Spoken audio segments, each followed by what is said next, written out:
మగజాతాని ముత్యాలందరికీ చిన్న విన్నపం. అందరూ కొట్టేదే, మీరు కూడా కొట్టండి. కిందన్న గంట.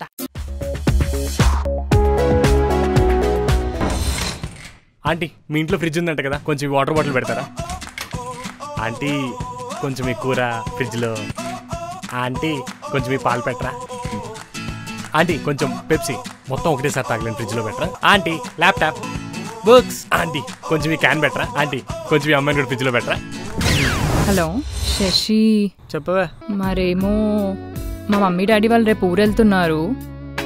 సో నేను ఇంట్లో ఒక్కదాన్నే ఉంటాను. ఎవరైనా కంపెనీకి రావాలనుకుంటే రావచ్చు. బా, ఎర్రటి ఎండలో చల్లటి ఐస్ క్రీమ్ లాంటి న్యూస్ చెప్పావే. ఏ టైంకి రావాలి? చెప్పు చెప్పు చెప్పు. రేపు మా డాడీ వాళ్ళు 12 కల్లా వెళ్ళి 6:30 అలా వచ్చేస్తారు.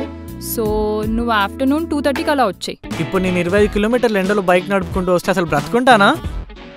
నువ్వు పంచే బంగారం, మీ డాడీ వాళ్ళు వెళ్ళాక డోర్ క్లోజ్ చేసుకొని ఫుల్గా తినేసి నీ సెకండ్ బెడ్రూమ్ ఉంది కదా, అందులోకి వెళ్ళి ఫుల్గా ఏసీ వేసుకొని మంచిగా బజ్జు అమ్మ. చీ ఎదవా, నా వల్ల కాదు, నేను రాను. తూ నీ అబ్బా దొబ్బే.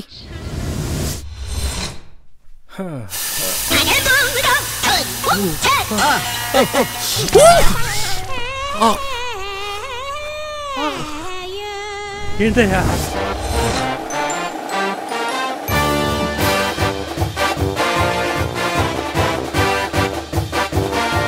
అమ్మా, బయటికి వెళ్ళొస్తా.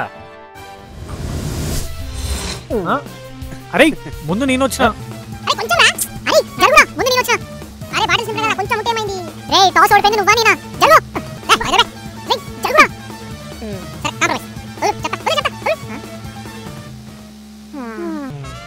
మామా, ఫ్యాన్ కళ్ళుంటే తడుచుకొని చచ్చిపోతాయేమోరా. చచ్చిపోతే బాబు, ఒళ్ళంతా తడిసిపోయింది. ఈ చెమటలు ఒకటి చిరాగ్గా వేసుకోవడానికి ఇంకో షర్ట్ కూడా లేదు కదా రాబు. బావా, నువ్వు బట్టలు ఉతుక్కుంటున్నావా? లేదు మామ. ఏంటి బావా, ఏంటి సర్ఫ్ కూడా పెట్టలేదా? ఎలా ఉతుక్కోవాలో తెలియాలి కదరా. ఉతుక్కోవడం ఏంద్రా? ఏంటి ఇంకా నీళ్లు కారుతున్నాయి? నీకు సరిగ్గా పిండి ఆరేయడం కూడా రాదు బావా. ఇలా అయితే పెళ్లి అయిన తర్వాత ఏం చేస్తావరా? ఇలా పట్టుకుని ఇలా పిండాలి. చూసావా ఎంత కారుతుంది వాటర్? అయినా బావా, ఏప్రిల్లోనే ఇలా ఉన్నాయంటే ఎండలో, మేలో మాడిపోద్ది. అయినా నువ్వు షర్ట్ లేకుండా బయట అలా నుంచున్నావేంట్రా?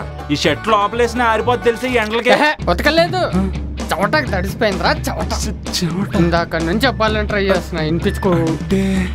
ఇది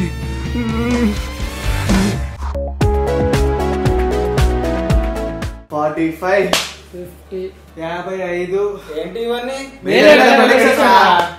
ఇప్పుడే పులుసు కాలిపోతుంది, జుట్టు రాలిపోతుంది, చర్మం కాలిపోతుంది. మనకే ఇలా ఉంటే పాప మా ముగజులకు ఎలా ఉంటాయో. సో అంటే అందరూ మీ ఇంటి డోర్ ముందరనో ఎక్కడనో బాల్కనీ దగ్గరనో వాటర్ కొని స్టోర్ చేసి పెడితే అవన్నీ కూడా తాగుతూ ఉంటాయి. అలాగే Swiggy, Zomato, Uber eats delivery executives కూడా కొంచెం నీళ్ళు ఇవ్వండి. వాళ్ళు కూడా ఎండల్లో తిరిగి పాపం కష్టపడి పని చేస్తున్నారు. మీరు కూడా మర్చిపోకుండా వాటర్ తాగుతూ ఉండండి, డైలీ 4 లీటర్స్. అదే చేత్తో please subscribe to boy formula.